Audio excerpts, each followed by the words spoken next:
Ahí está. Ahí se apaga mi micrófono de Razer. Y ahora, ahí está, ahora sí. Ya se está viendo.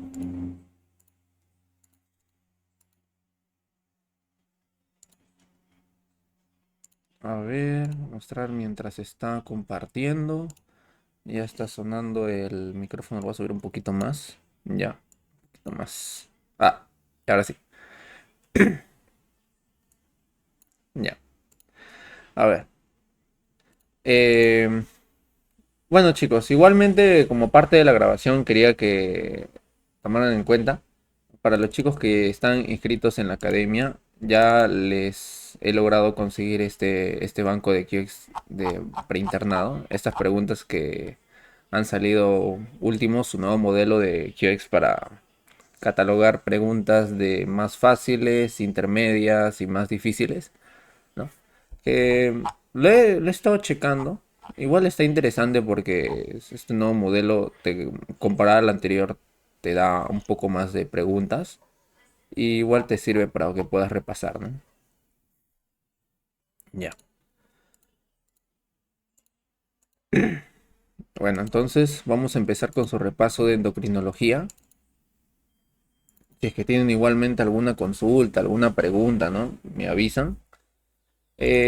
Algo también para recalcar de estas últimas preguntas, porque ese es el último examen. No, verdad, es el examen 2025-2, ¿no? Dice 2024-2, pero en realidad es el 2025-2. Lo taché porque, bueno, al momento que estaba pidiéndolos para ver si es que lo podía checar un ratito, ¿no? Es básicamente esto.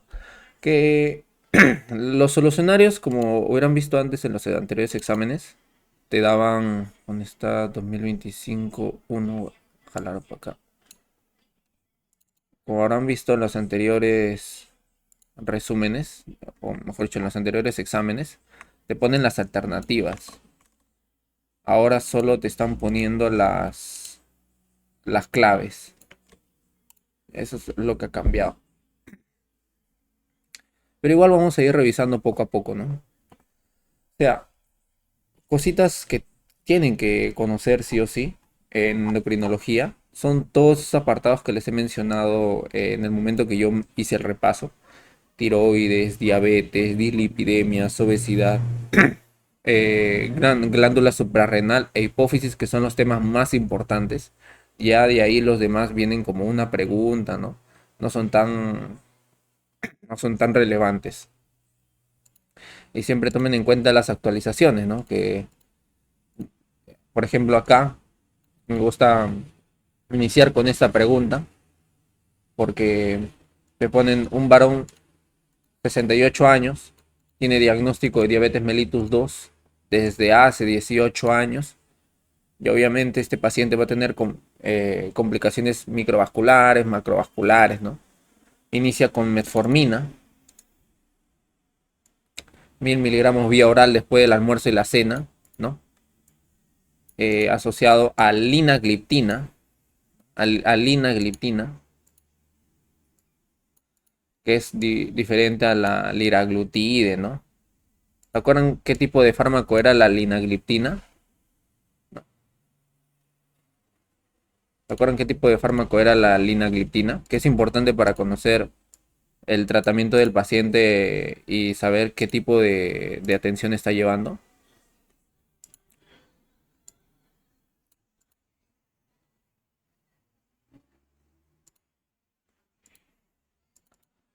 Si no, les muestro.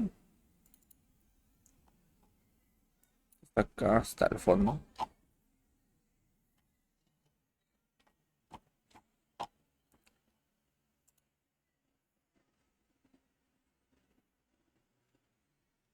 Tienen dos, sitagliptina y linagliptina. Son inhibidores de la DPP4. ¿Por qué les digo que esto es importante? Más adelante lo van a entender. Te dice que tiene antecedentes de hipertensión arterial, tratamiento con losartán, ¿no? Tiene amlodipino, tiene dos fármacos, probablemente tenga una hipertensión de grado 2, ahora definido como más de 140/90. Cuenta con los siguientes análisis de control: glucosa basal en 109, o sea que tiene un buen control. Usualmente la glucosa basal en ayunas, ideal para mantener un control, es entre 80, ¿no? A 130 por ahí, ¿no? Si es que está hospitalizado, ¿no? Menos de 140, ¿no? Tenemos creatinina en 0.9, que como les había mencionado es importante valorar las complicaciones microvasculares, que son las siguientes o las primeras que suelen aparecer en este paciente, que son tres: neuropatía diabética, nefropatía diabética y retinopatía diabética. Tiene un CK de EPI que por su condición está en la evolución, está normal, y tiene una proteinuria, ¿no? Tiene una proteinuria, microalbuminuria, hemoglobina en 13, plaquetas normales, y te dice la conducta apropiada. Si a este paciente te dicen que tiene dos tratamientos, igual tiene ya complicaciones microvasculares, y acá la pregunta es si la metformina, la linaglitina son suficientes para tratar complicaciones microvasculares, y la respuesta es no. Como les había mencionado, ya el gol estándar el primer fármaco que se suele dar no es la metformina, va a depender de qué tipo de paciente estemos recibiendo. Así que en una condición a que un paciente ya tenga una nefropatía diabética porque ese es el diagnóstico, esté con control de la hipertensión, que es lo ideal, ¿no? Es lo ideal. Losartán, que también ayuda en el tratamiento, le puedo agregar, ¿no? Una empaglifosina. Una empaglifosina. Aumentar dosis de metformina no es recomendable, porque aunque aumentes la dosis de metformina, no vas a tratar la nefropatía diabética, no la vas a controlar, ¿no? Suspender metformina por deterioro de la función renal. ¿A partir de qué? ¿A partir de cuánta tasa de depuración de creatinina tengo que calcular? Bueno, tiene que tener mi paciente para que yo pueda suspender la metformina o considere suspenderla. ¿Cuánta tasa de filtración glomerular tiene que tener mi paciente? ¿Eso se acuerdan?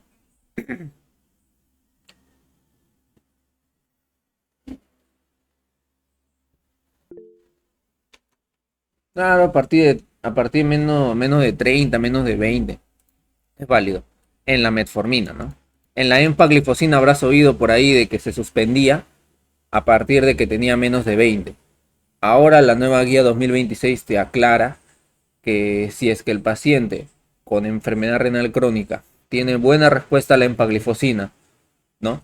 Tú le das eh, independientemente de la tasa de filtración glomerular hasta que llega a diálisis, ¿ya? O sea que tú puedes continuar, la empaglifosina igual tiene menos de 20, es lo que han agregado en 2026. ¿Listo? Y bueno, mantener medicación habitual no es lo ideal, pues, no es lo ideal. Siguiente, ¿no? Paciente 80 años, frialdad, sudoración, trastorno del sensorio. Estoy recalcando lo más importante porque un paciente con 80 años, trastorno del sensorio, lo más frecuente es un síncope vasovagal, ¿no? Pero cuando ya tiene otras características como enfermedades cardiovasculares, tengo que descartar un síncope cardiogénico. Un síncope cardiogénico, que frecuentemente estamos hablando de las arritmias. Tenemos antecedentes, ¿no? Diabetes mellitus, hipertensión arterial, que son los factores más importantes a tomar en cuenta en una cardiopatía isquémica, por ejemplo. Enfermedad renal crónica, que suele ser secundaria a hipertensión o a diabetes, ¿no? La causa más frecuente de enfermedad renal crónica, ¿no? Es la diabetes. La segunda es la hipertensión.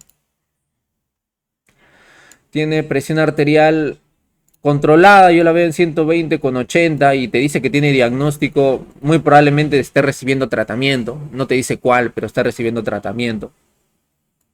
Piel fría, sudorosa, glucosa en 45. ¿Por qué recalco esto, no? Trastorno del sensorio, que tenga glucosa con 45 y tenga frialdad, sudoración, estamos tratando de descartar una hipoglucemia. Hipoglucemia con falla renal, ¿no? El hemograma, TAC cerebral está normal, no hay algunas anomalías. Es lo que normalmente hacemos con hipoglucemia. Hipoglucemia, cuando llega el paciente de emergencia, le damos su dextrosa al 33%, las 5 o 4 ampollas, dependiendo si estamos en el salud o minsa, para controlarlo. Y luego, si es que no responde o continuamos con la glucosa y no despierta, no recupera conciencia, tratamos de descartar algunas etiologías secundarias. Por eso se le pide una tomografía, ¿no? ¿Qué fármaco sería la causa del cuadro clínico? Y acá te ponen, de la nada la pregunta te saca, porque acá no te dice que el paciente haya recibido ningún fármaco, pero yo trato de intuir, ¿no? De que o ha recibido tratamiento de hipertensión arterial o ha recibido tratamiento de diabetes, que ambos, algunos de esos tratamientos pueden generarte hipotensión, pueden generarte hipoglucemias, que eso tenemos que tomar en cuenta, betabloqueadores, ¿no? Sobre todo ellos. Pero acá no hay ningún betabloqueador, o sea que descartamos el lado de hipertensión arterial.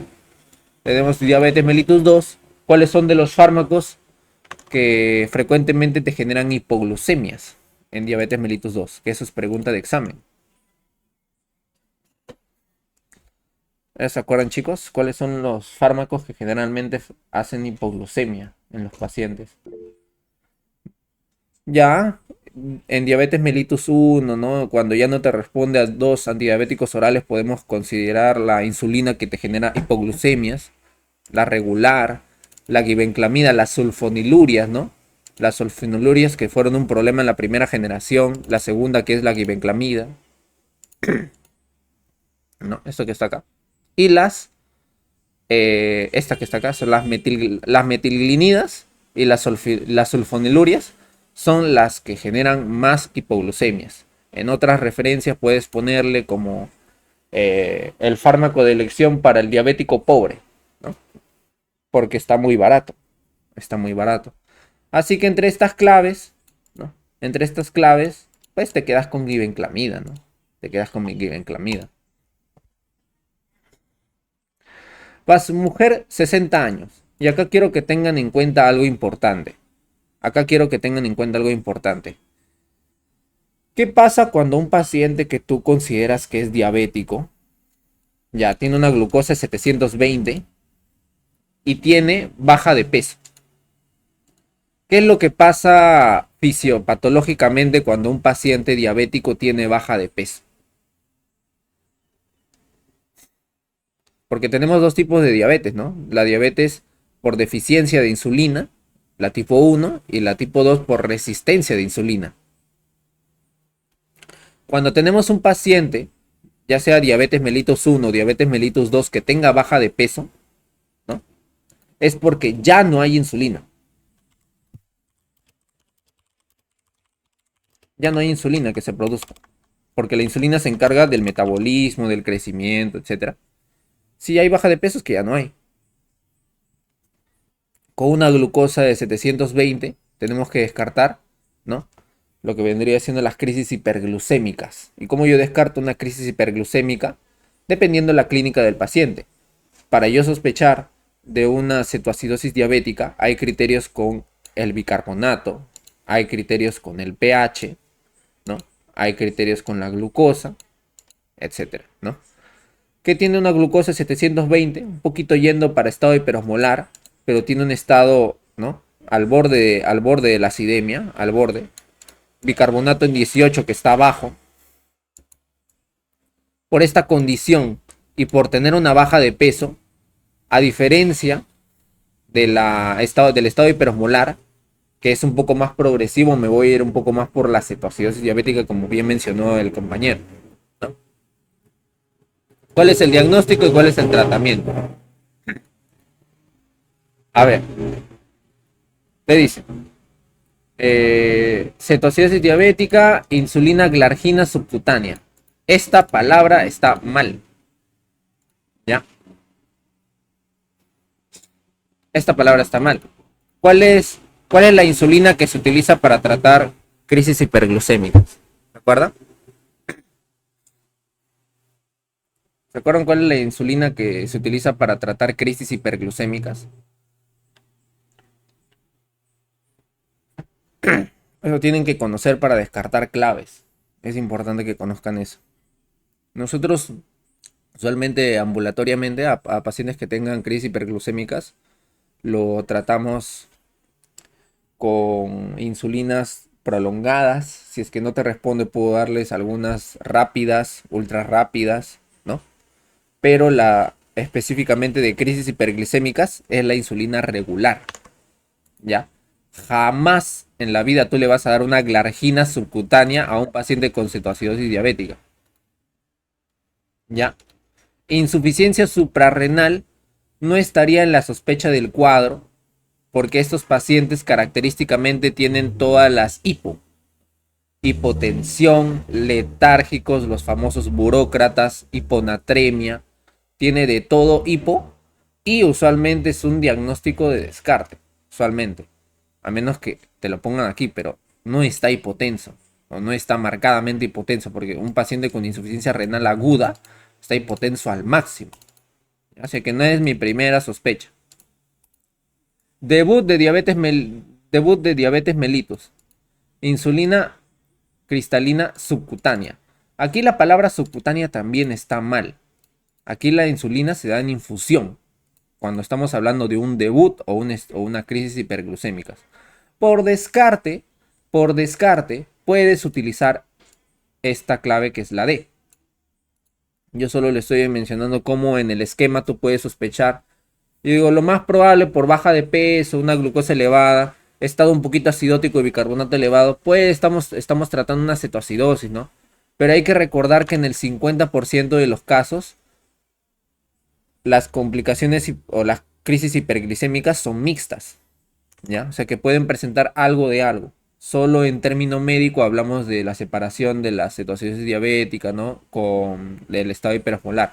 Pero en realidad la más frecuente es que sea mixta. Por eso sí hice inicialmente esa comparación. Porque igual te van a venir... ¿Qué te van a preguntar en examen? En examen te van a preguntar estos criterios, ¿no? pH, bicarbonato, cetonas, ¿no? Y glucosa. ¿Cómo lo diferencio estado hiperosmolar? El estado hiperosmolar tiene alteración de la conciencia, alteración del sensorio y es progresivo. Es progresivo, no hay cetonas, son trazas, ¿ya? Y lo que va a diferenciar acá es la osmolaridad, que está marcadamente elevado. ¿Listo? Así que, bueno, por descarte te quedas con esta clave. Que es lo ideal, ¿no? Es lo ideal. Hidratación endovenosa de cloruro de sodio al inicio. Dice tratamiento inmediato. Dice tratamiento inmediato.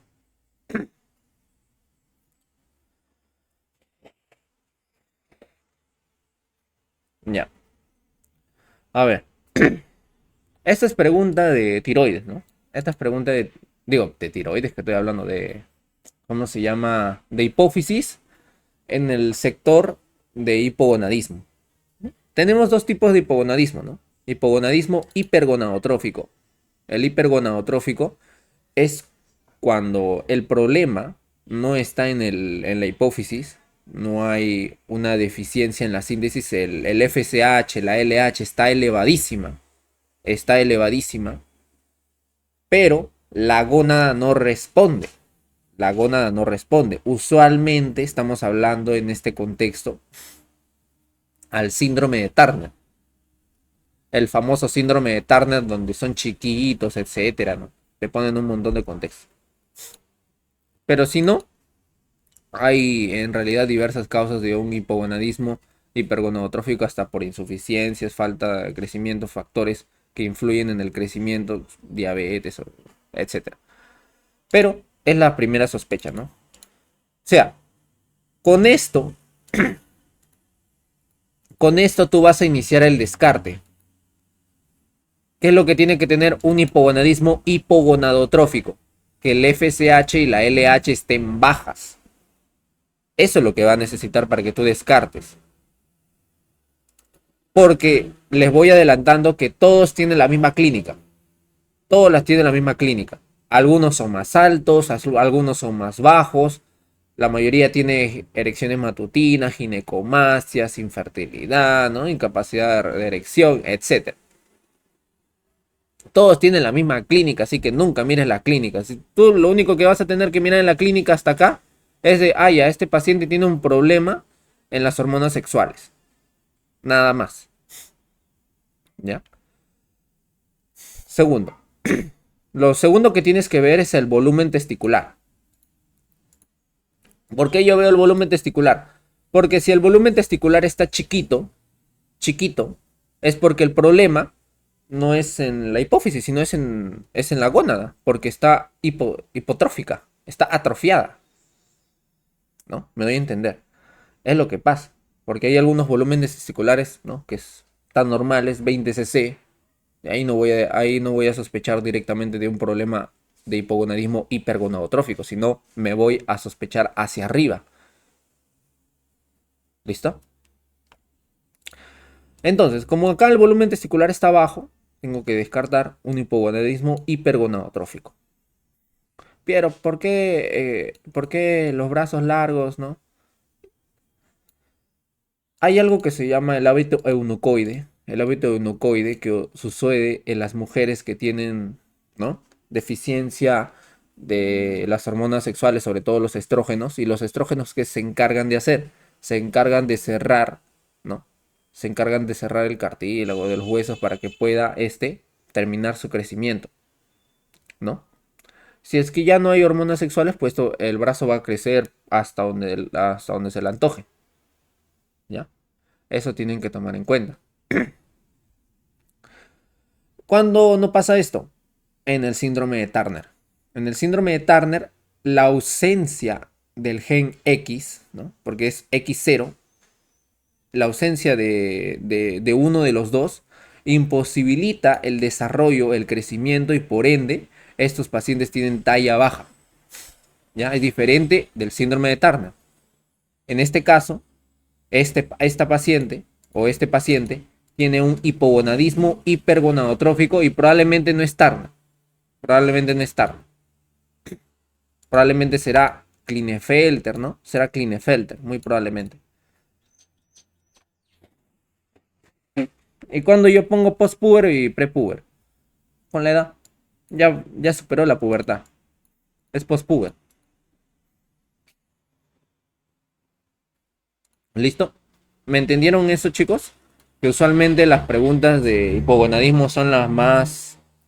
Que yo considero que las preguntas de hipogonadismo son las más complicadas. Porque yo me acuerdo cuando escuché esa clase, el doctor no habló mucho de ello. Me puso un cuadro que hablaba de la clasificación, pero más allá de eso no me quedaron algunas cositas claras cuando yo lo estudié. ¿Todo bien, chicos? ¿Alguna pregunta, alguna duda?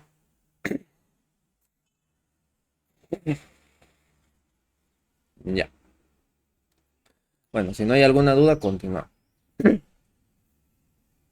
Te dice, mujer de 26 años con menarquía de 13 años, ¿no?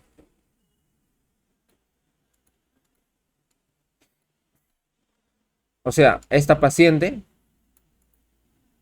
ha demorado, es lo que vendría siendo una pubertad tardía. Usualmente la pubertad es entre el rango de 8 a 13, usualmente 10, ¿no? Pero si te vas a unos extremos, es una pubertad precoz antes de los 8 años o pubertad tardía, después de los 13 o igual a 13 años. Tiene irregularidades menstruales. Tiene... ¿Alguien sabe cómo se llama este término? Que tenga ciclos cada 40, 60 días o ciclos más de 27, 20, 30 días.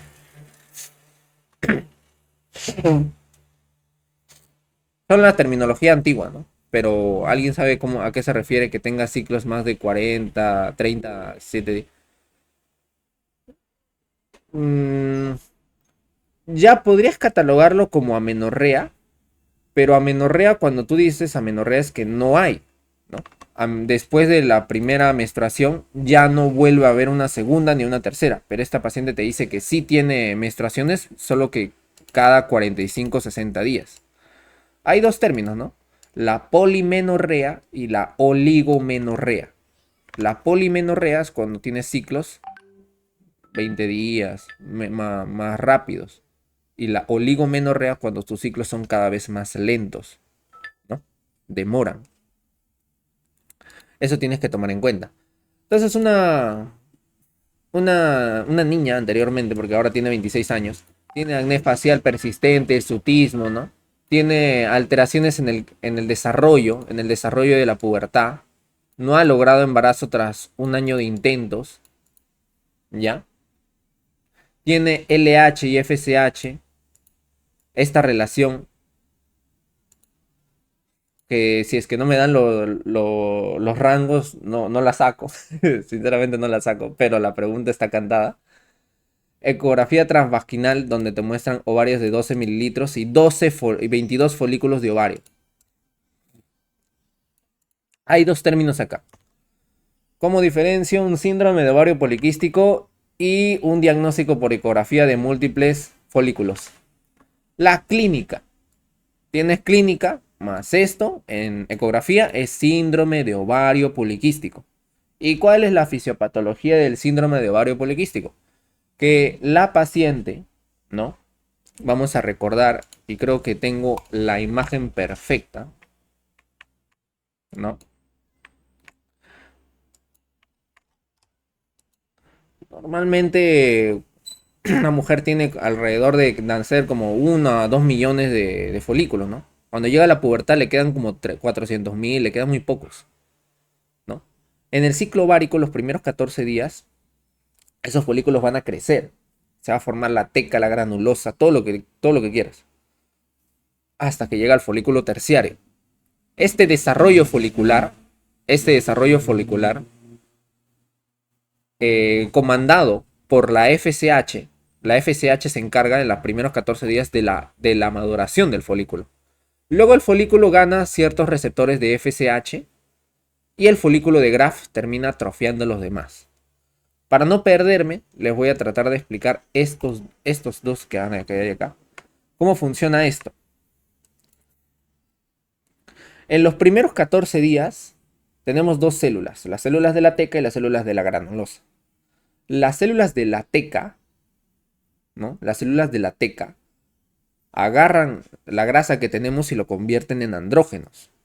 Y estos andrógenos lo convierte o se van a la granulosa y hacen que esos andrógenos se conviertan en estrógenos, que es la hormona de la mujer, para que ella pueda ser mujer.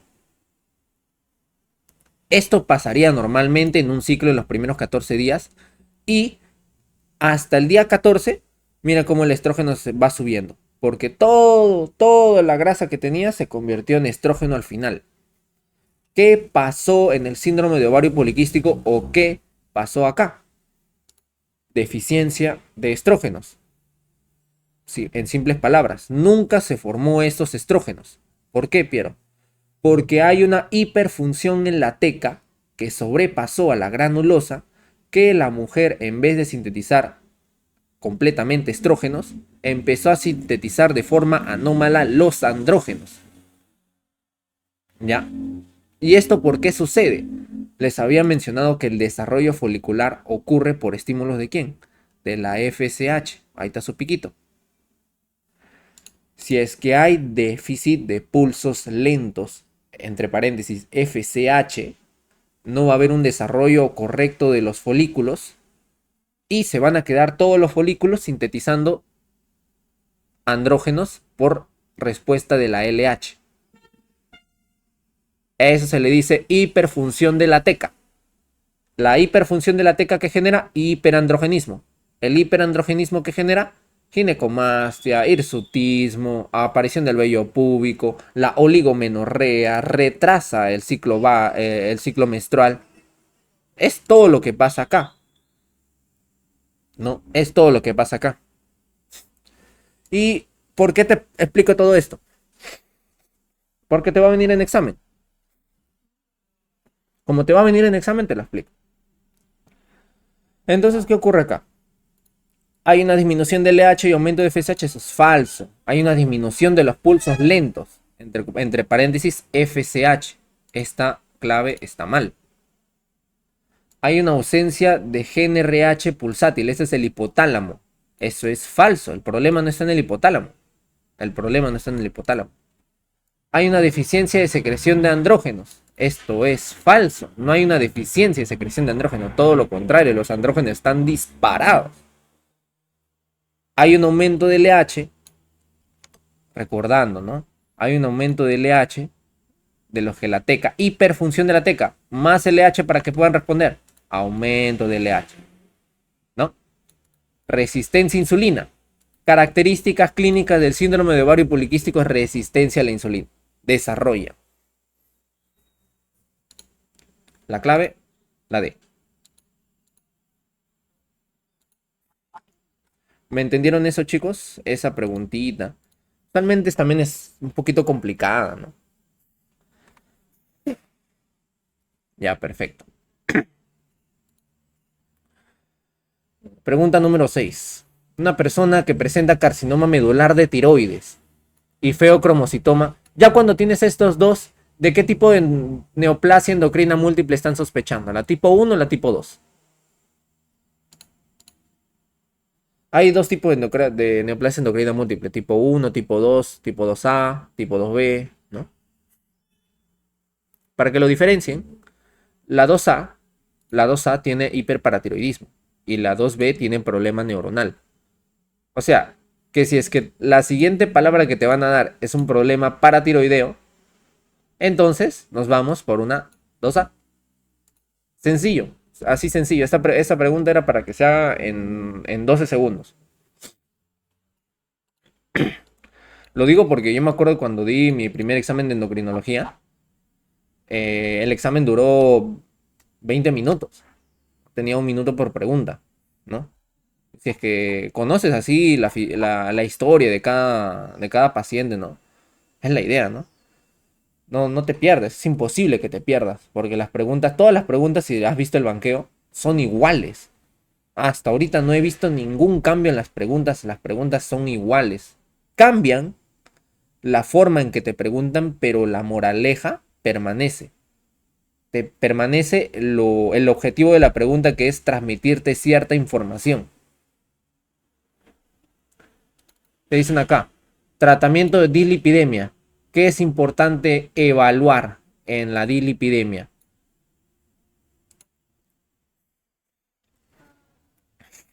O sea, obviamente es el riesgo cardiovascular. Pero ¿cuál es el riesgo cardiovascular que nosotros manejamos acá en Perú? Que es, siempre lo digo en mis repasos, es un cálculo que se hace a partir del 7.5% cuando ya hay cierta evidencia a partir de los 10 años, ¿no? Es un cálculo que se hace en una calculadora de Laja, el score de Prevent. El score de Prevent sirve para orientar el tratamiento de la dislipidemia. Es importante evaluar el riesgo cardiovascular. ¿Ya? ¿Por qué dices importante evaluar previamente? Porque yo siempre pido al inicio riesgo cardiovascular para ver si es que al paciente le doy altas dosis o dosis medias de atorvastatina. Simple. Efectos adversos de los bifosfonatos. Acá ya es, perdón, acá ya es un tema de conocer un poquito a los bifosfonatos, cuáles son sus efectos adversos. De lo que tienen que conocer es básicamente la hipocalcemia. ¿Por qué? Tú das un montón de bifosfonatos, que los bifosfonatos que se encargan de hacer, llevar el calcio al hueso. La sangre se queda sin calcio, hipocalcemia. Así de simple. Es una intuición así bien marcada. No tienen riesgo de cáncer, no tienen tanto riesgo de cáncer. Hay algunos que he visto que sí tienen riesgo de cáncer. Hay uno que empieza con R, Ralefixen o algo así, que tiene riesgo de hiperplasia endometrial, porque eso se da en las mujeres embarazadas. Y lo que pasa con las mujeres embarazadas que tienen también osteoporosis, perdón, embarazadas que hablo, en la menopausia, en tiempo de la menopausia, usualmente 5 años después, has perdido el 25 al 50% del hueso compacto y hueso esponjoso. Y tienes riesgo de osteoporosis marcada ¿no? En la menopausia. Y es importante para las pacientes que ya tengan un rango de osteoporosis en la escala de, ¿no? en el T-score, ya su tratamiento, no con bifosfonatos. Bueno, entonces nos quedamos con la clave B. Está cantada. Dice, paciente mujer 56 años. Diabetes mellitus 2, sobrepeso, metformina. Usualmente esta es la dosis clásica. La dosis clásica. 2 veces al día, 2, 3 veces al día. Más DAPA. Te dice sinónimo de que le das DAPA es que tiene complicaciones microvasculares. Acude a consulta por antecedentes familiares de fractura ósea. Tiene un perfil óseo sérico estable. Se le pide esto obviamente para tratar de descartar así una de las enfermedades que tienes que descartar ahí en paciente osteoporótico que no responde al tratamiento es mieloma múltiple. Y trae una densitometría de T-score de menos de 2.1 en la columna lumbar. Esto es importante. ¿Por qué? Y esto lo van a ver o ya lo habrán visto en reumatología. Que es diferente el T-score en la cadera, ¿no? El brazo, etc. Es diferente.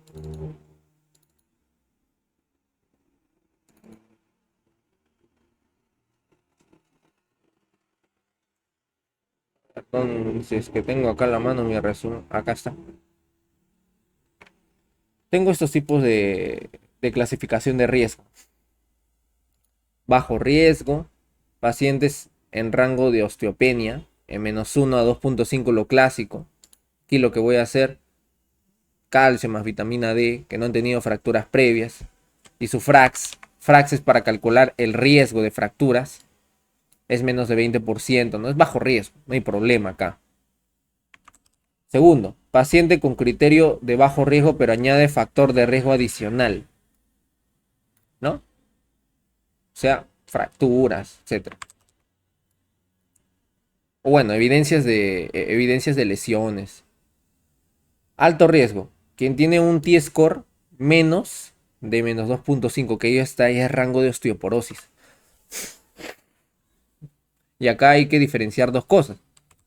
Que el menos de menos 2.5, aquellos con osteopenia, pero con un FRAX elevado, también, o sea, no está en rango de osteoporosis, pero es osteopenia con FRAX de 20%, ya es alto riesgo.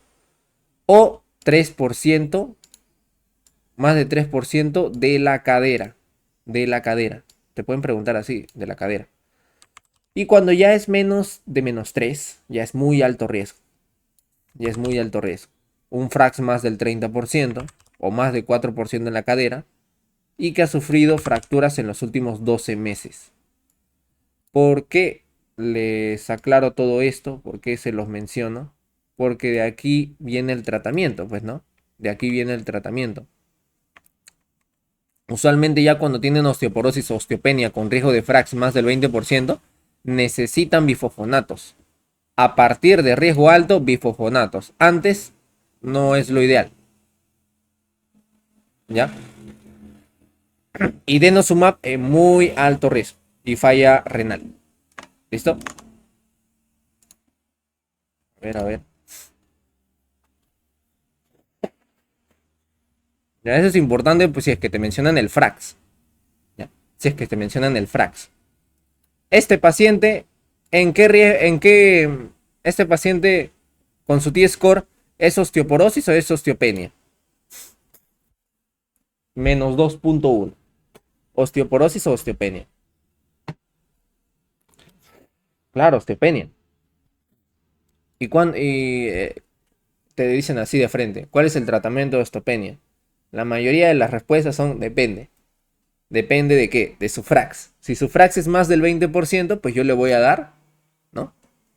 Bifosfonatos. Si es que no, mantengo el tratamiento como si fuera una clásica osteopenia y calcio más vitamina D.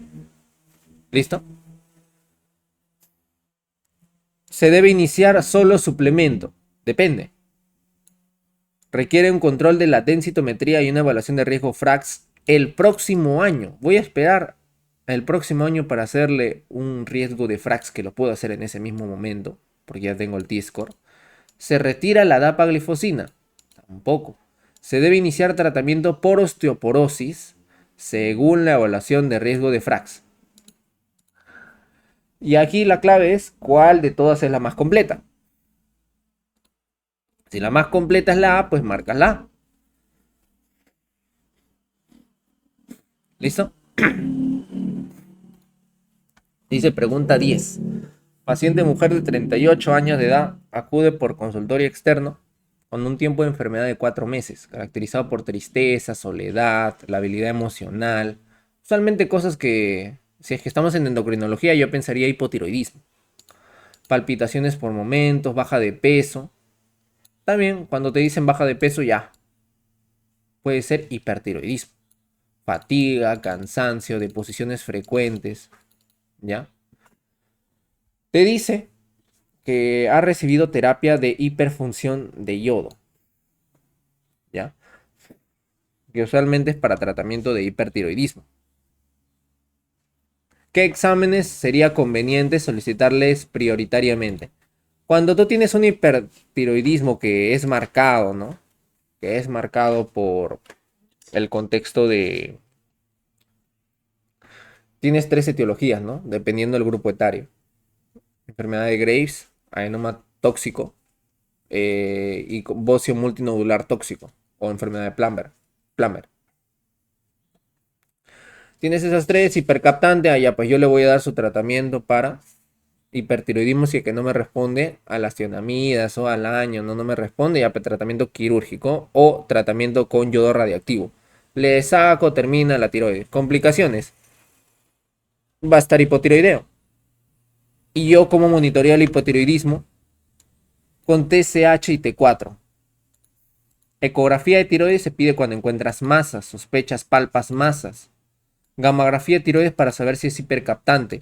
Pero ya tengo diagnóstico, ya tengo clínica, ya tengo sospecha y se le hizo la terapia para yodo radiactivo. No tiene sentido volver a pedir gamografía tiroidea. TCI se pide sobre todo para enfermedad de Graves. Tampoco, ¿ya? Pide lo más, lo ideal, ¿no?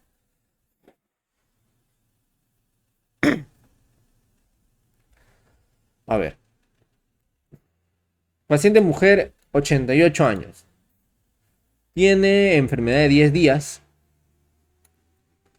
Tiene hiporexia, bradilalia, rigidez, edemas, hipotiroidismo probablemente, dificultad a respirar, las actividades de intolerancia al frío, piel pálida, seca, escamosa, ¿no? Cabello escaso, frágil, ¿no? Un poquito va a decir tema de arosis.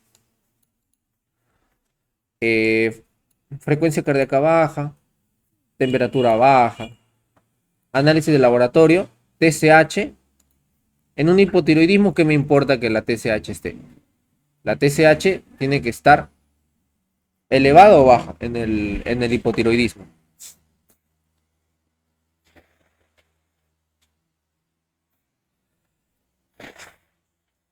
Elevado, ¿no? Tiene que estar elevado. Igual tengo que pedir el laboratorio para ver qué tan marcado está para yo operarlo, porque, ¿no? Hay crisis agudas, ¿no? Tanto para el hipertiroidismo, que es la tormenta tiroidea, y para el hipotiroidismo, que es el coma mixedematoso. Eso tengo que descartar. Y bueno, se le pide T4 libre. Dice, marque la impresión diagnóstica. ¿Cómo yo diferencio de un hipotiroidismo de un coma mixedematoso? Nos volvemos al problema que había hablado de síndrome de Addison o enfermedad de Addison.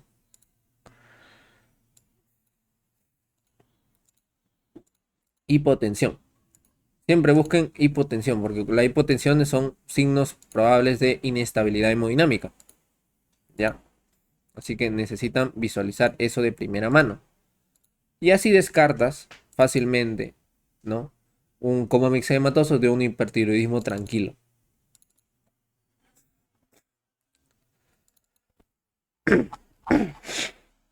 Para que puedas recartar, o digo, para que puedas descartar esta, la tenía por acá.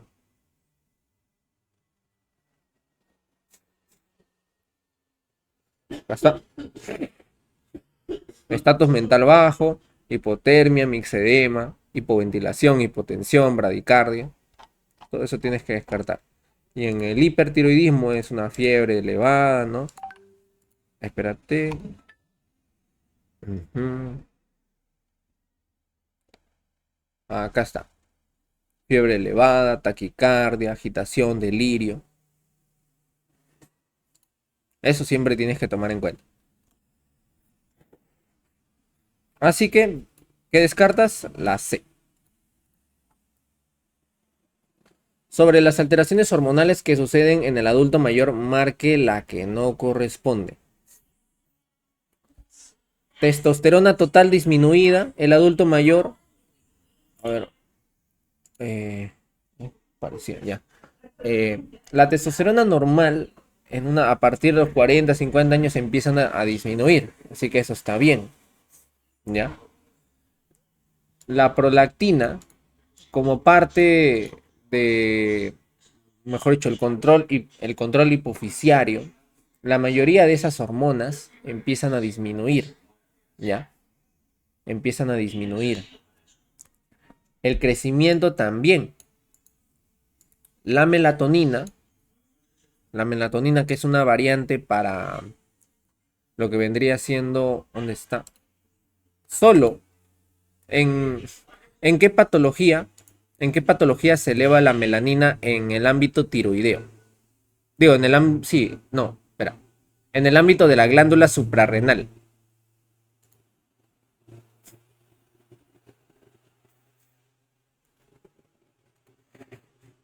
Exacto, ¿no? Ahí esos pacientes tienen hiperpigmentación, ¿no? Porque se sobreestimula, ¿no? Lo que vendría siendo el ACTH, pero el ACTH, como hay una insuficiencia adrenal, ya sea por cualquiera de esas causas, el ACTH no se puede convertir en cortisol.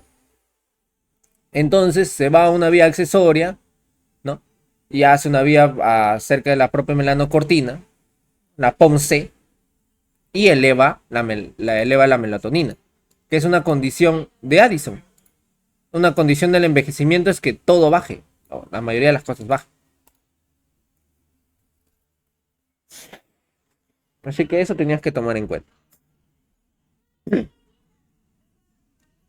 Dice, paciente varón de 62 años, con antecedentes de hipertensión arterial, portadora de bypass coronario.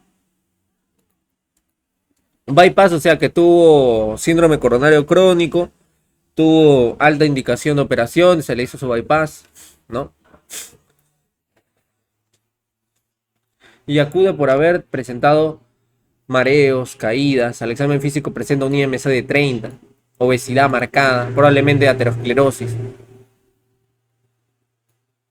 diabetes probablemente, diabetes. Digo probable porque el diagnóstico es cuando tienes más de 200 aleatorio.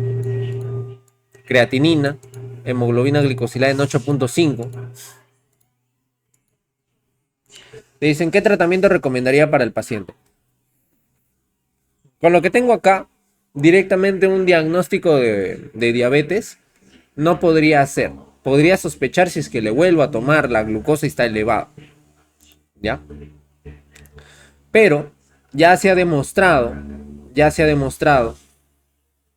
que pacientes con prediabetes ya pueden recibir metformina. Eso es cierto. Eso es cierto.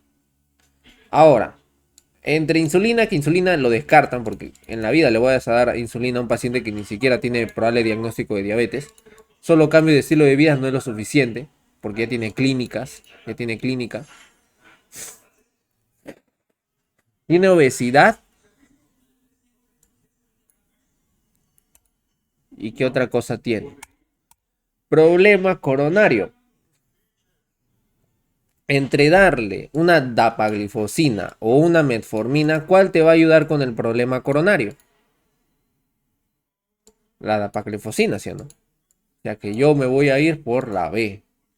Por más que le agregues metformina, no se va, o el paciente va a tener riesgo de que desarrolle otro infarto, y con su bypass es lo que yo quiero evitar.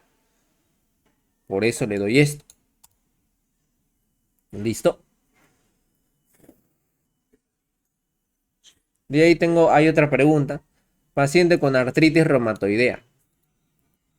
Acude refiriendo tiempo de enfermedad de 6 meses. Tendencia a la tristeza y el llanto que no mejora con el tratamiento de psiquiatría. Frecuencia cardíaca en 65. Presión arterial en 130/100. Tiene tiroides palpable. Superficie regular, no dolorosa. ¿Cuál es la presunción diagnóstico y qué examen le solicitaría? A una paciente con depresión. ¿La depresión con qué más va? ¿Con hipertiroidismo o con hipotiroidismo? Claro, pues, hipotiroidismo. O sea, tu primera sospecha va a ser hipotiroidismo. Ya sea que de todas estas cuatro, tú vas a ver la A, la B y la D. ¿Y qué exámenes yo le solicitaría? Una TSH y una T4 libre. Para descartar si es hipo o hiper. ¿Por qué le voy a pedir una ecografía tiroidea si no he palpado masas? ¿Por qué le voy a pedir una T3 libre si no tiene tirotoxicosis? ¿O por qué le pediría anticuerpos tiroideos si no están ni siquiera en rango de Graves?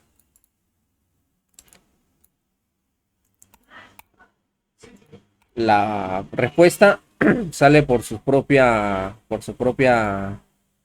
la propia ley.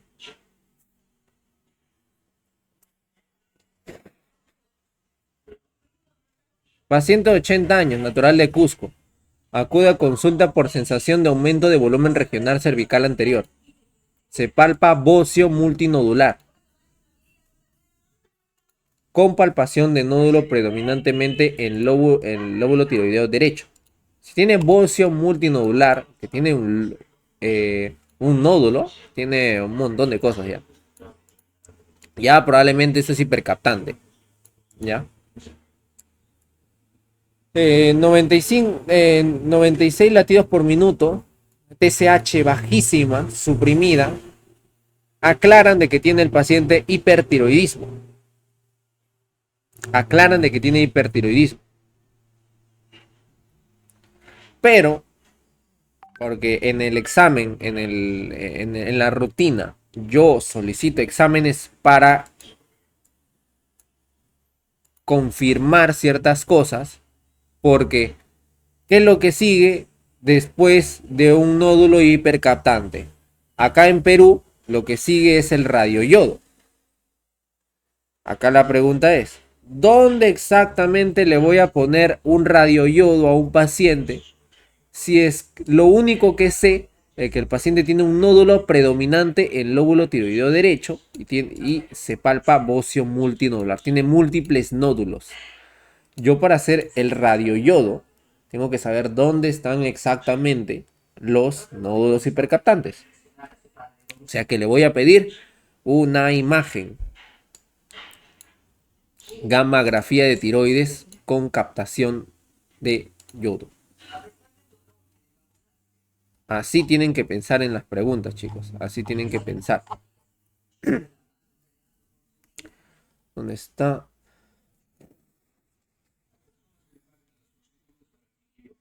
Acá está el diagnóstico, ¿no? Tienes la clínica, la sospecha laboratorial, ¿no? Y hay hipertiroidismo manifiesto, ¿no? Captación de yodo radiactivo. Necesitamos pedir una gammagrafía porque el bocio multinodular tóxico se ve así. Y esto lo utilizo para la operación que voy a hacer, dependiendo si es cirugía o, la radioterapia, pues me va a servir en ambos casos. ¿Ya? Es paso intermedio de lo que vas a solicitar a continuación. Para el tratamiento necesitas una imagen. ¿Qué es la imagen? ¿Qué imagen se recomienda? Resonancia, tomografía no se recomienda. No se recomienda. ¿Ya? Y biopsia es para cáncer. Si yo le hubiera pedido una biopsia, si es que no tuviera clínica. ¿No? ¿Por qué yo pensaría de cáncer? Porque o es nódulo hipercaptante para hipertiroidismo o es cáncer. El cáncer no te genera hipertiroidismo, ¿ya? Directamente. Señale cuál de las siguientes patologías no se relaciona con una posible etiología para que un paciente tenga nódulo tiroideo. Ya. Acá tenemos... A ver, espera, no entendí bien la pregunta. ¿Cuál de las siguientes patologías no se relaciona con una posible etiología para que tenga un nódulo tiroideo? Ya. Aquí, o sea, podrías recordar un poco de lo que vendría siendo el síndrome poliglandular. Te ponen, porque esas son asociaciones directas de enfermedades tiroideas, enfermedades hipofisiarias, paratiroideas, que se suelen asociar en común. ¿Ya? Lo que tenemos acá, ¿dónde está? Creo que tenía el síndrome poliglandular acá al final.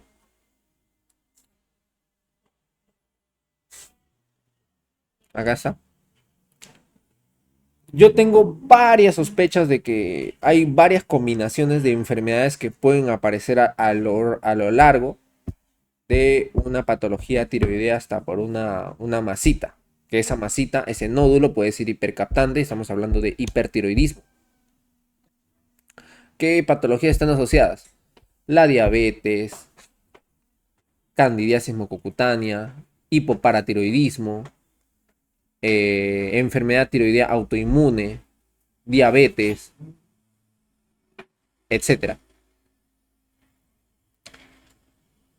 Pero cuando acá te ponen insuficiencia suprarrenal secundaria, no va a ser Addison. ¿El Addison qué tipo de insuficiencia suprarrenal es? ¿Es primaria o es secundaria? La enfermedad de Addison. La enfermedad de Addison es primaria, chicos. Por eso, ante esta sospecha, la sospecha más interesante vendría siendo la B. Es lo que tienes que descartar. El que no se relaciona. Tú me dirás, por ejemplo, ahí diabetes mellitus tipo 1, no es diabetes mellitus tipo 2. O sea, entre una que sale entre paréntesis indeterminado, porque no te lo menciona directamente el gráfico, no te lo menciona directamente. Por factores de riesgo lo puedes sacar entre comillas, pero por algo que sí se descarta, marquen la que directamente se tiene que descartar. O sea, aquí las respuestas son por probabilidad, ¿ya? Son signos y síntomas de enfermedad de Addison. ¿Qué es enfermedad de Addison? No hay cortisol, no hay aldosterona y no hay la parte reticular, fasciculada, ¿no? Y me olvidé. ¿Se acuerdan cuáles eran las tres partes de la glándula suprarrenal?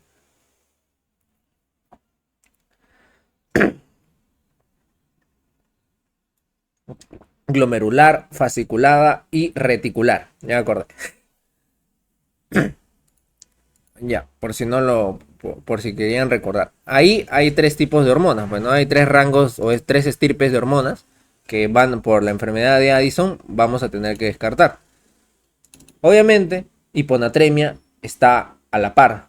Porque, ¿qué es lo que hace la aldosterona? Reabsorción de sodio y eliminación de potasio. No hay aldosterona, pues el sodio se va. Hiponatremia.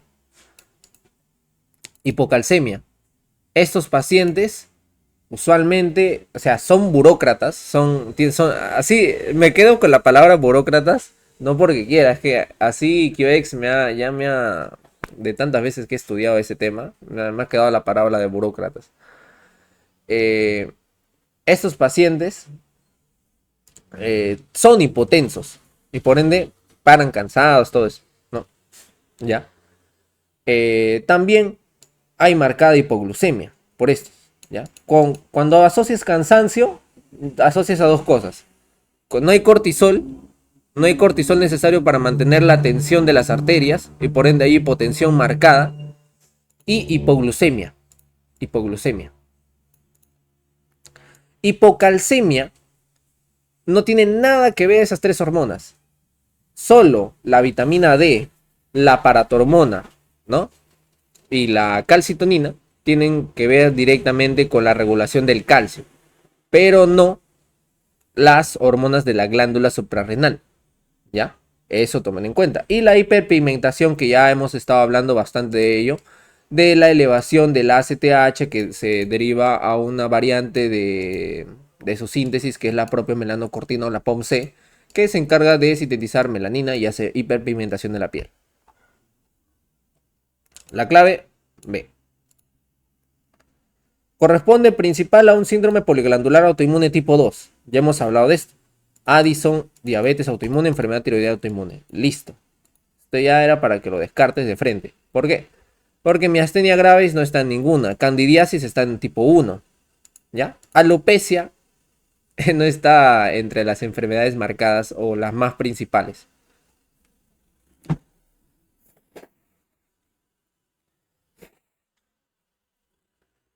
Ya.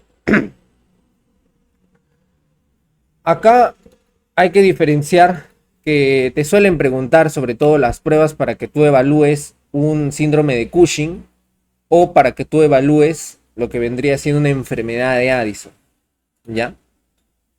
Que eso es bastante importante porque las preguntas de glándula suprarrenal siempre son así. ¿Dónde está? A ver. Ya. Para un Cushing, tú tienes todos estos valores. Cortisol salivar nocturno, cortisol libre urinario, que es inicialmente para identificar si está elevado, ¿no? Porque el cortisol debería estar elevado en un Cushing. Luego, el test de supresión de la dexametasona, ¿no? O sea, que yo le doy dexa para tratar de inhibir esta síntesis de cortisol para ver si es ACTH dependiente o independiente, es para diferenciar en dónde está, ¿no? Si suprime, es porque ha sido exógeno, ¿no? Es, por ejemplo, primario, pero si no suprime, es secundario, ¿ya? También hay dos tipos de enfermedad de Cushing, que viene siendo una causa pulmonar, por ejemplo, el tumor de pulmón microcítico, o la hipófisis, que también sintetiza análogos de la ACTH, ¿no? Con la DEXA 8 yo utilizo para descartar si es ectópico o si es enfermedad de Cushing, que ya es prácticamente de la hipófisis. Ya. Esos exámenes yo tengo para Cushing. ¿Qué exámenes tengo para glándula suprarrenal? Está más arriba, creo.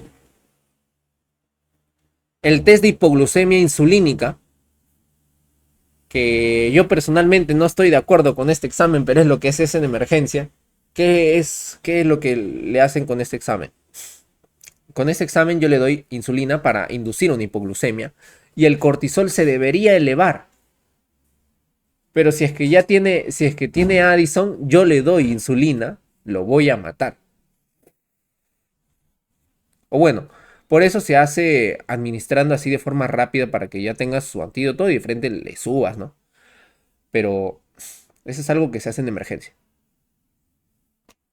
Y otra cosa, nivel de cortisol matutino en, ¿cómo se llama?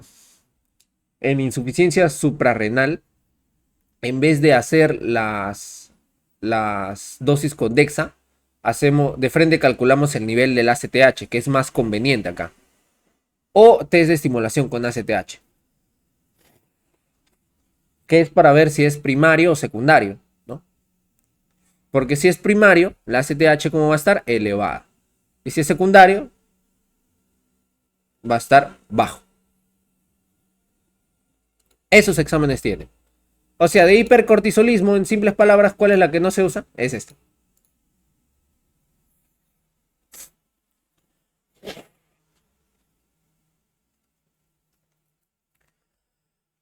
Ya. Varón, 56 años. Diabetes. Enfermedad coronaria multivaso. Esto me encanta porque me encanta preguntarles a los chicos de cadro porque de frente digo, tratamiento. El tratamiento es un bypass. Incluso si es varón con diabetes, bypass. Insuficiencia cardíaca con fracción de eyección reducida. Ya. Presenta evaluación, medicación habitual de atorvastatina. Probablemente tenga dislipidemias. Furosemida. Probablemente sea una falla cardíaca descompensada que le tengo que... Tiene edema agudo de pulmón, le tengo que dar furosemida para bajar ese líquido. Espironolactona,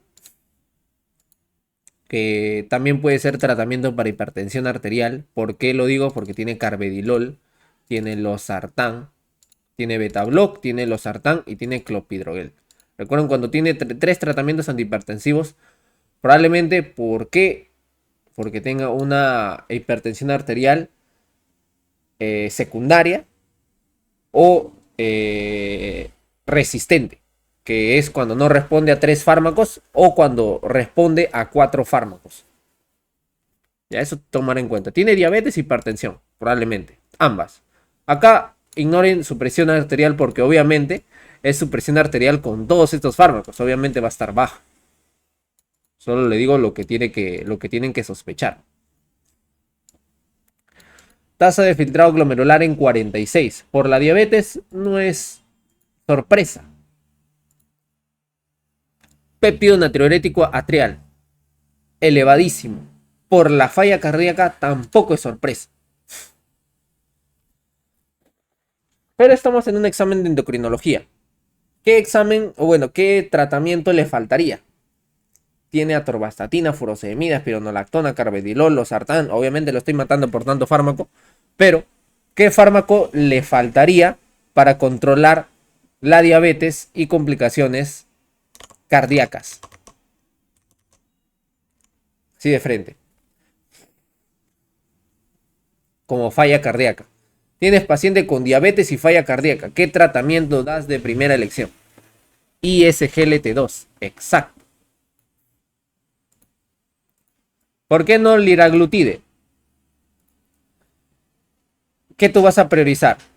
¿Enfermedad coronaria o la obesidad? Yo preferiría priorizar la enfermedad coronaria o lo que vendría siendo la falla cardíaca. ¿Ya? Eso es lo que yo preferiría priorizar. Pero si hay una clave que te dan la opción de marcar ambas, pues marcas ambas.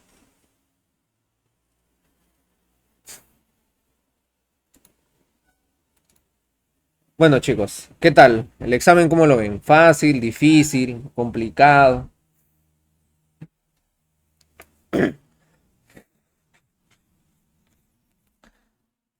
Vamos a ver algunos cambios que hay en este último. Aquí, ¿qué pasó? Porque creo que ya hice un repaso de este examen. No me acuerdo cuándo lo hice, pero ya lo hice. Este es macroalbuminuria. Macroalbuminuria en un contexto de diabetes. Tratamiento, empaglifosina. Empaglifosina. Ya. Acá te ponen como un espectro de lo que tienes que tomar en cuenta a tratar. Sobre todo, cuándo dar empaglifosina y cuándo dar lo que vendría siendo, ¿cómo se llama? Los IGLP-1, análogos de la GLP-1. Falla cardíaca, nefropatía, enfermedad renal crónica, infartos, aterosclerosis es bueno, la DAPA.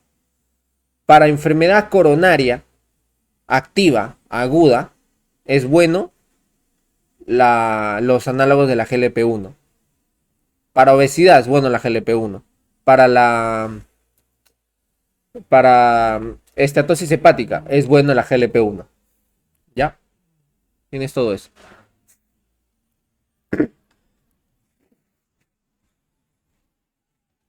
Ya. En retinopatía diabética, en retinopatía diabética, el tratamiento para complicaciones oftalmológicas es evitar de que esta retinopatía diabética no proliferativa pase a proliferativa, que le doy antiproliferativos, como aflibercept, ¿ya? El de primera elección, que te pide, es lo que te pide. Paciente mujer, 55 años, tiene probablemente una crisis hiperglucémica. Ya se inició hidratación en la primera hora. Lo siguiente que sigue: segunda hidratación, dar insulina o corregir potasio. En la primera hora lo que tú haces es hidratación y exámenes. Le haces su AGA para saber cuánto está el potasio, para ver si puedes darle insulina, porque la insulina te baja el potasio. Eso toma en cuenta. Así que lo primero que se hace, corregir potasio.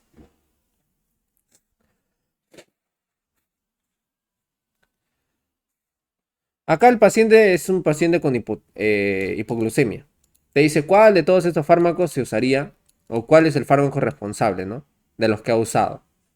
Probablemente, como les dije, si no hay gibenclamida, no hay metiglinidas, pero está insulina, ya pues marca insulina.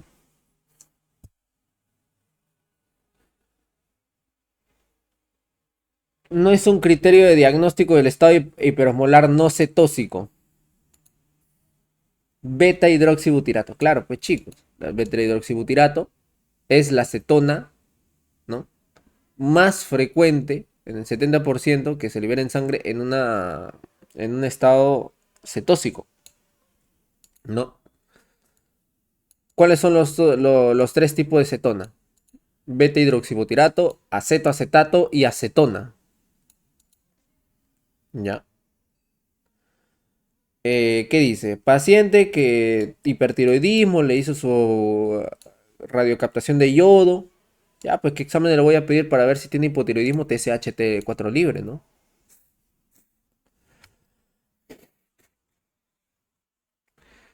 Tiroiditis dolorosa. ¿Por qué digo dolorosa? Porque tiene dolor. ¿Ya? Y hay dos espectros. Si es aguda o es subaguda. ¿Ya? Acá te dice aparición súbita. Dice, se palpa glándula tiroidea dolorosa y aumentada de tamaño, que es lo que yo resalté, porque tiene clínica, y por eso yo descarté la tiroiditis aguda. ¿Por qué? Porque aquí en este paciente tú descartas tiroiditis aguda, que sobre todo es infecciones por Staphylococcus aureus. ¿Cuál es la característica más importante de la tiroiditis aguda dolorosa?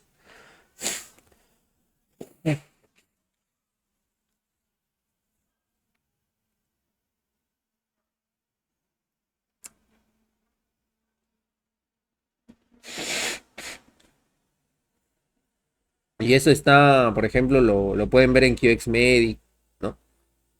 La característica más importante es que la tiroiditis aguda es eutiroideo. No tiene síntomas de tiroides y no tiene hormonas elevadas. La destrucción es tan rápida, ¿no? Que es lo primero que tienes que descartar. Síntomas generales: inflamación, dolor, ¿no? Porque está inflamado, pues está infectado por el Staphylococcus aureus. Eutiroideo. Ya. Por eso se descarta.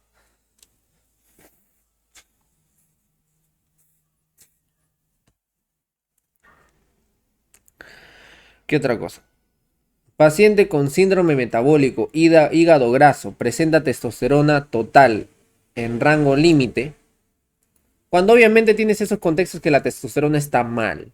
No hay una testosterona libre activa, ¿no? Está disminuida. La explicación más probable, ¿no?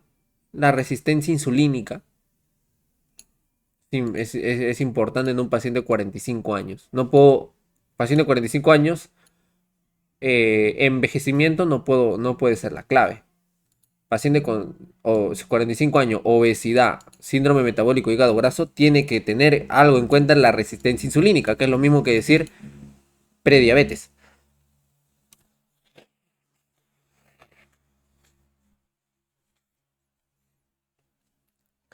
Paciente 18 años, falta de desarrollo puberal, pubertad precoz o pubertad retrasada.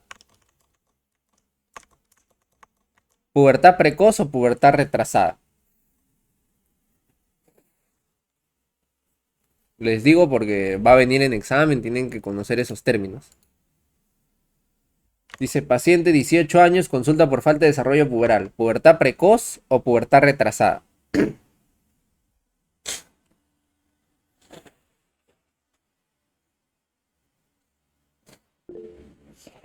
Exacto.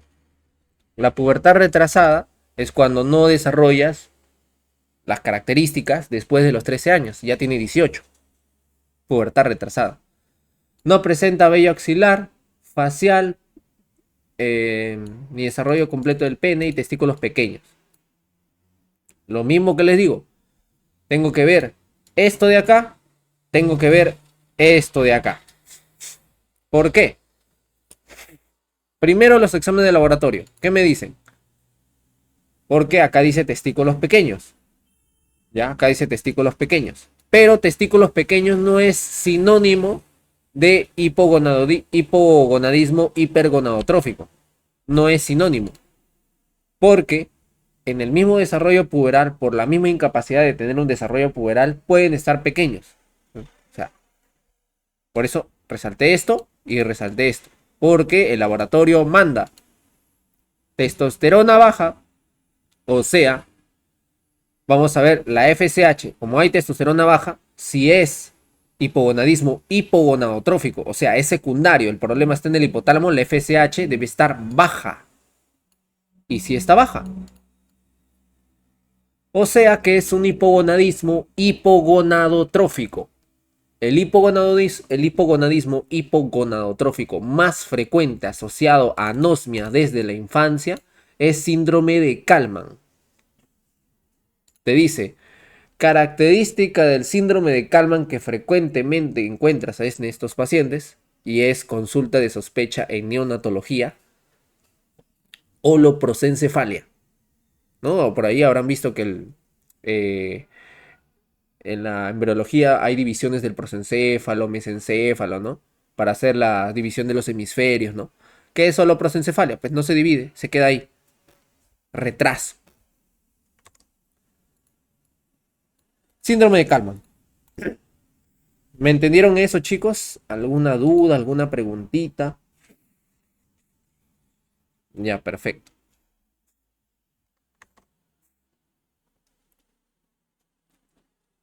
A ver. Dice, adolescente, talla baja.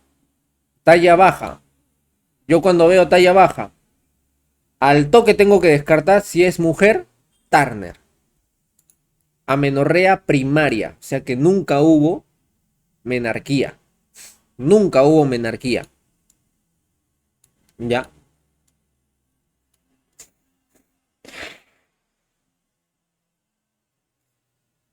O sea que nunca hubo control, nunca hubo control hormonal. Tiene un hipogonadismo. Y como hubo un hipogonadismo,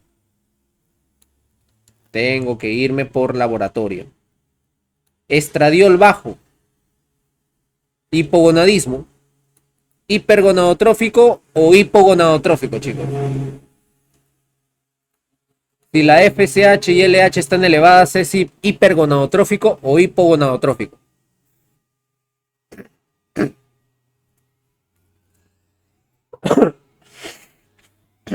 Claro. Si están elevadas, el problema está en las gónadas, no en la hipófisis. Y como tiene talla baja,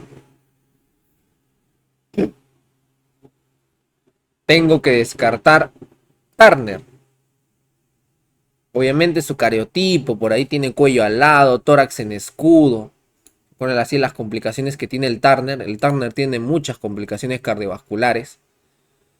Coartación de aorta, ¿no? Tiene aorta bicúspide. Tiene estenosis aórtica temprana. Un montón de complicaciones cardiovasculares. Déficit de estrógenos por digenesia gonadal. Lo mismo que decir TAP. Porque no te pide diagnóstico, te dice qué deficiencia hormonal explica el cuadro clínico. ¿Listo? Paciente 22 años con Turner. Fatiga, aumento de peso. ¿Cuál es la endocrinopatía más frecuente asociada a este paciente?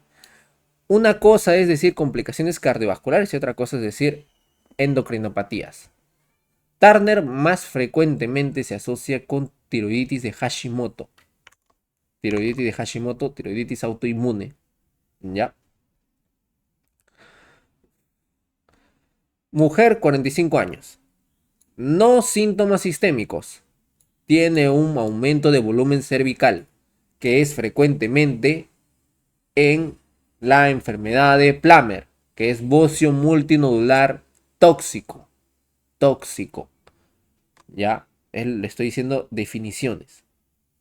Pero no tiene síntomas sistémicos, o sea que no, probablemente no tiene hipertiroidismo. O sea que el bocio no es tóxico. ¿Ya? Solo hay sensación de opresión, ¿no? Sensación de opresión que es un signo característico de la enfermedad de Plummer. También otro signo característico si es hipercaptante son las arritmias.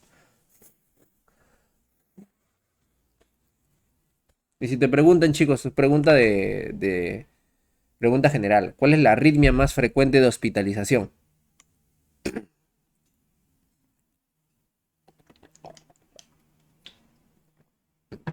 ¿Qué es la arritmia más frecuente que va a presentar el Plummer?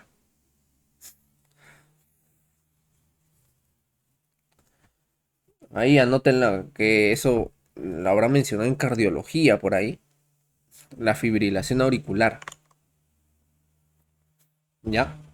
La exploración física se palpa una tiroides blanda, móvil con la deglución, superficie irregular, que ocupa toda la región, TSH normal. Me dice lo que yo ya sabía, que no es tóxico. ¿Cuál es el diagnóstico más probable y cuál sería el paso al diagnóstico más adecuado? Si ya sé que no es hipercaptante, ya sé que no es hipertiroidismo, no le pediría en la vida una gammagrafía, porque no hay clínica. Solo hay opresión de ese bocio. Lo que voy a pedir es una ecografía. Necesito una imagen, pues para quitarlo. O para diagnosticarlo, ¿no? Dependiendo, ¿no? Si yo con esto ya está cantado qué tipo de lo que procedería es una cirugía. Pero te dicen diagnóstico. Bocio multinodular no tóxico.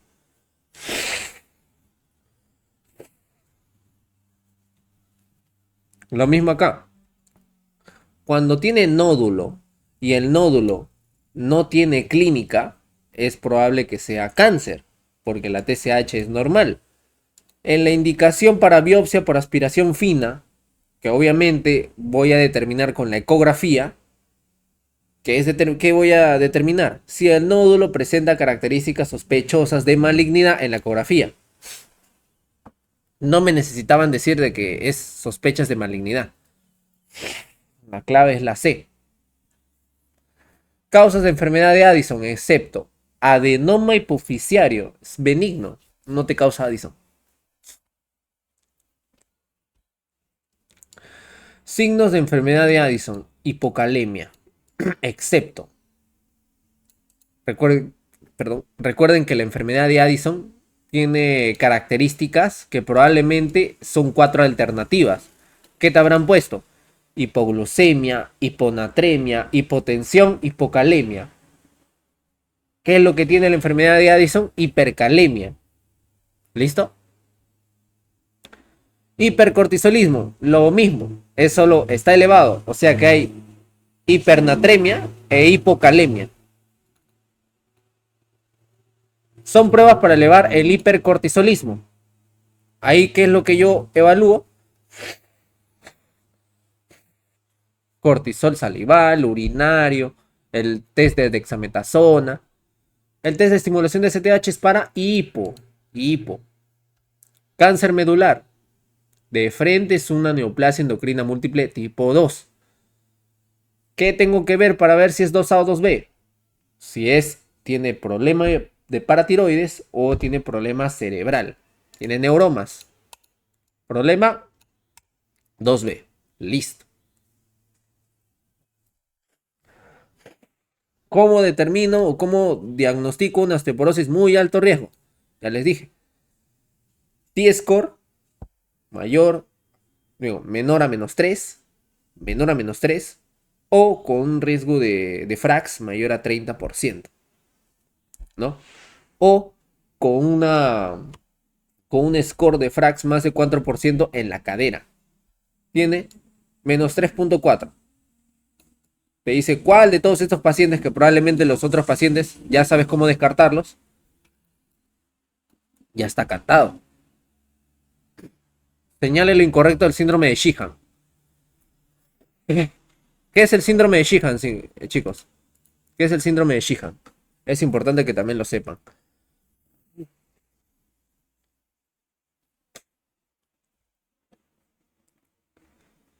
¿Qué es el síndrome de Sheehan?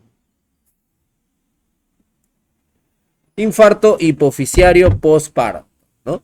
Interesante. Por la fisiología de la embarazada hay una hiperfunción, un desarrollo hiperplásico de la hipófisis, gasta más energía. La mujer en el embarazo tiene hemorragias, se queda en insuficiencia de irrigación y te genera un infarto.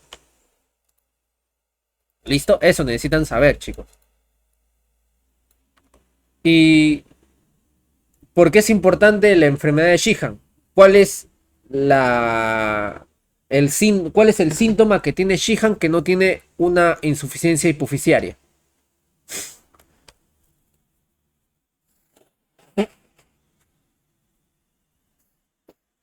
¿Cuál es el síntoma que tiene Sheehan que no tiene las demás?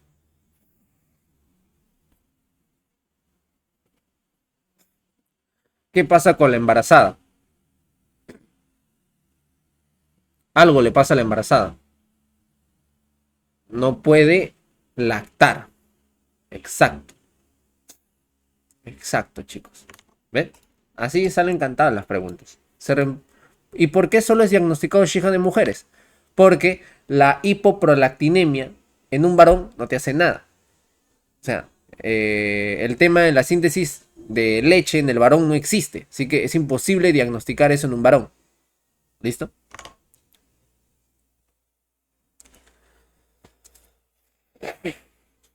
Se reemplaza primero el déficit de hormona tiroidea y posteriormente el déficit de hormonas suprarrenal.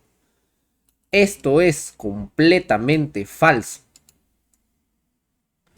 Lo primero, la primera reposición en un coma mixedematoso, y estoy hablando de hipotiroidismo, en un coma mixedematoso y una insuficiencia suprarrenal, lo primero que reemplaza es el cortisol. ¿Por qué?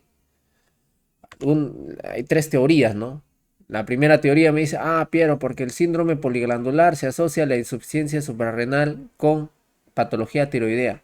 Tengo que dar ambos. Y claro, pero no me dice de por qué tengo que dar el cortisol primero. Segundo, Piero, porque dar hormonas tiroideas te baja el cortisol. Pero puedo dar ambos al mismo tiempo. No me dice por qué tengo que darlo primero.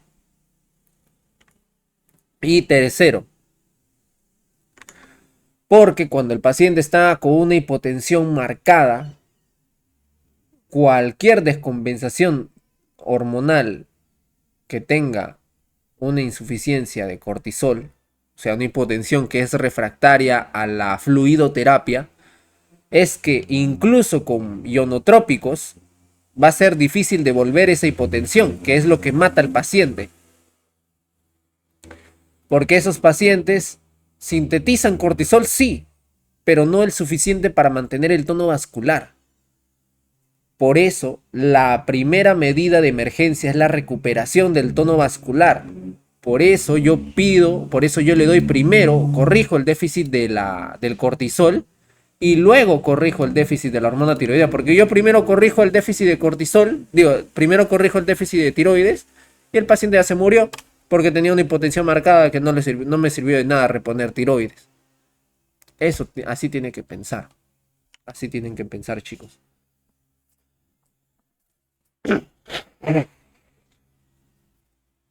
Y ven, o sea, las preguntas de endocrinología se resuelven así de rápido. Porque al menos en mi examen, y mi examen fue en menos de 20 minutos. El examen del doctor al toque te quedó el examen. Porque es así, pues chicos. Las preguntas en sí son muy interesantes. Pero se repite. Como habrán visto en esos dos exámenes que he resuelto, la metodología o la forma en preguntar puede variar, pero la esencia es la misma. Lo que tienes que saber es lo mismo. No te da ni más ni menos. Si es que tú estudiaste bien para ese examen, vas a sacar un 20. De acá, chicos, ¿alguna duda, alguna pregunta que tengan así, una duda existencial de endocrinología? ¿Todo bien? ¿Todo claro? ¿Tienen alguna consulta? ¿En qué tipo de preguntas les pueden agarrar? ¿Todo bien, chicos?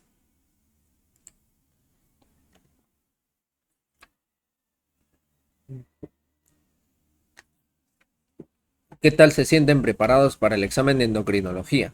¿Está fácil? ¿Está difícil?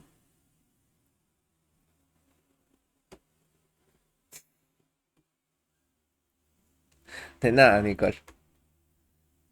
Espero que les haya servido. Sí, da un poco de nervios, ¿no?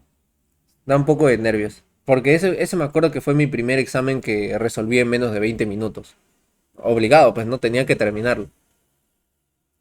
No sé cómo ahora mantengan los doctores la normativa, pero al menos en mi ciclo el examen se tenía que acabar en menos de 20 minutos. Me acuerdo que en mi promoción muchos no acabaron o respondieron cualquier cosa para que se acabe el tiempo. No, me escucho para que marquen algo. Neurología. Neuro en sí, de todo medicina interna 2 no estoy de acuerdo con ello. No estoy de acuerdo en muchas cosas. Pero neurología es el examen más fácil de medicina interna 2. ¿Por qué?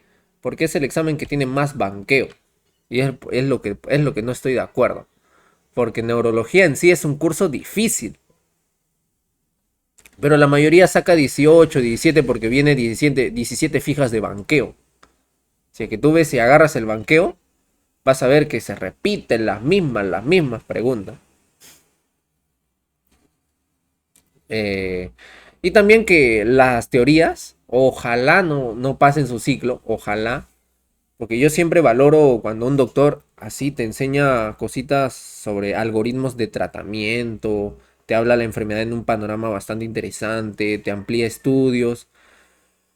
Pero a la clase que yo tuve en la Universidad de Meningitis, estuvo para desear otra cosa.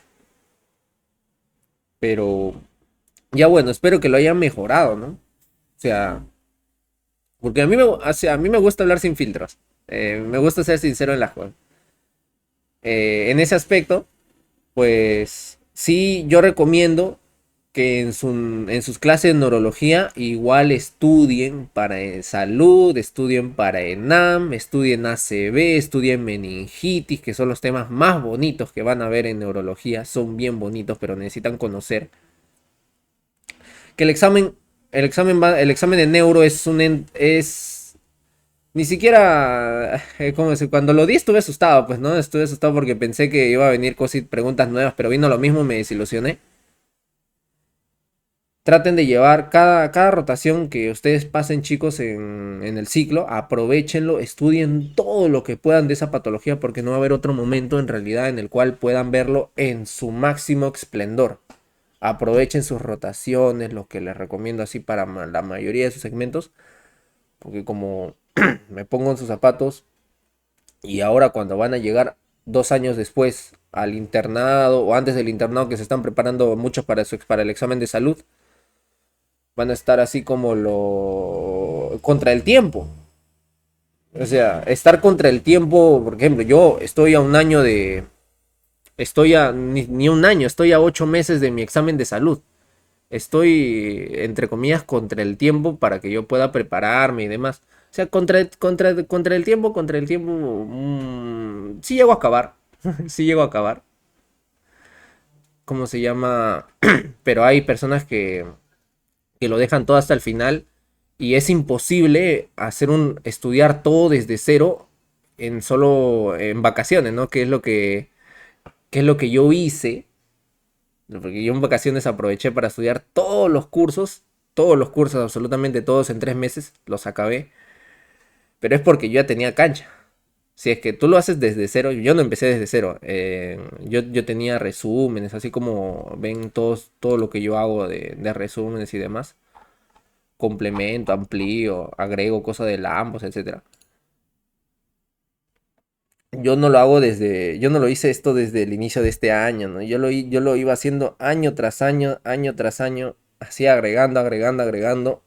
Y ayuda bastante porque, o sea, el conocimiento que tú estudias por cada segmento no va a ser no va a ser todo lo que vas a llegar a abarcar. Siempre te va a faltar algo. Así que, si es que ya tienes un avance, pues te sirve bastante para complementar y seguir estudiando. Y al final para que disfrutes tu ciclo. Porque si estás así apurado, ¿no? Pues te estresas, ¿no? Y no es conveniente estresarte cerca del examen porque te da depresión y todo eso. O sea, y vas a dar un mal examen y vas a terminar en Minsa.